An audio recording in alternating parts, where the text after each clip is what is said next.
And still talking about the IT outage on Friday, let's get a check of how this impacted most parts of Africa. Now, joining us for this conversation, we have Victor Deimos, a UX designer, joining me via Zoom. Great to have you on the show.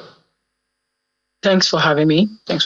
Yeah, so I guess we have some normalcy now, but what do we expect going forward post outage? We're still seeing, some businesses having to get some time to actually come back online at this time. What are you seeing?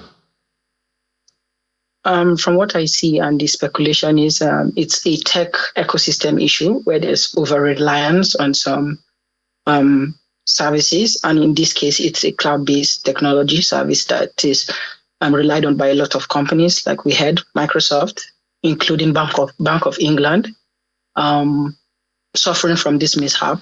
But moving forward, we have to look at how the tech ecosystem can get a level of reliance on not third-party based systems, but domestic softwares and technologies, both for hardware devices and software as well.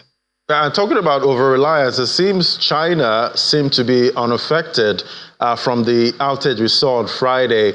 But do you think some parts of Africa were also not affected?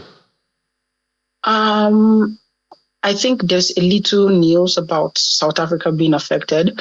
However, China were hardly scratched by it. Those affected in China were majorly international firms or international companies like hotels, but largely the ecosystem in China kept running like nothing happened. And that's because they have reduced their reliance on third-party based systems and foreign service providers. This is also outside cybersecurity operations, by the way. China has they have been actively reducing foreign systems and hardware in their departments in the past 5 or 6 years. And an example is most of their cloud-based technology is dependent on things like Alibaba, Huawei, and Tencent, which they didn't need to use Crowdstrike at all for most of their systems, and that's why they were not affected. All right, talk to me about a country like Nigeria. What should we be doing with this kind of information at this time?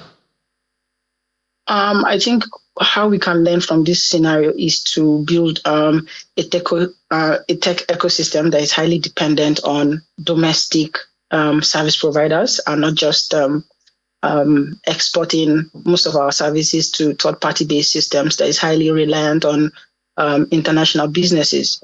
And this is why China is currently enjoying some level of national security, because they can depend on some of the technologies they have built themselves. And Africa and Nigeria as a whole can learn from this.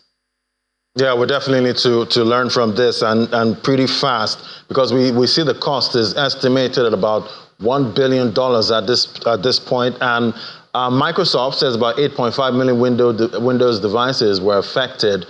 Quantifying the damage, how much damage is this doing to CrowdStrike's reputation? Yeah, it's going to be a huge damage, because from what I see, it's a software update which had a bug, and the recovery process is going to take longer than usual, because now the way recovery is going to happen for some of these devices is going to use things like individual remote systems. And so these systems have to be handled individually and not through a general software update that affected all the systems. So that's why there's going to be a need for enterprises and companies to wait for each of these devices that have been affected to be handled individually, which is really going to be a problem. 8.5 million devices are a lot of devices. And of course, the biggest shares or the biggest enterprises will receive most of the attention first from CrowdStrike and Microsoft. But small and medium-large businesses are really going to be affected before they get the attention that they need. And this is where things like this is a big disadvantage, because they might want to seek help from people outside CrowdStrike or Microsoft, and this can lead to data breaches from people that from fraudsters or people, or what do we call them now? Those that try to breach different industry and different. So yeah, we know the hackers are going to try to come out and play at this point. But I remember when I heard the news on Friday, I was afraid to open up my Windows laptop because I didn't want to see that blue screen of death. But I opened it at some point and it wasn't there. But thank you so much.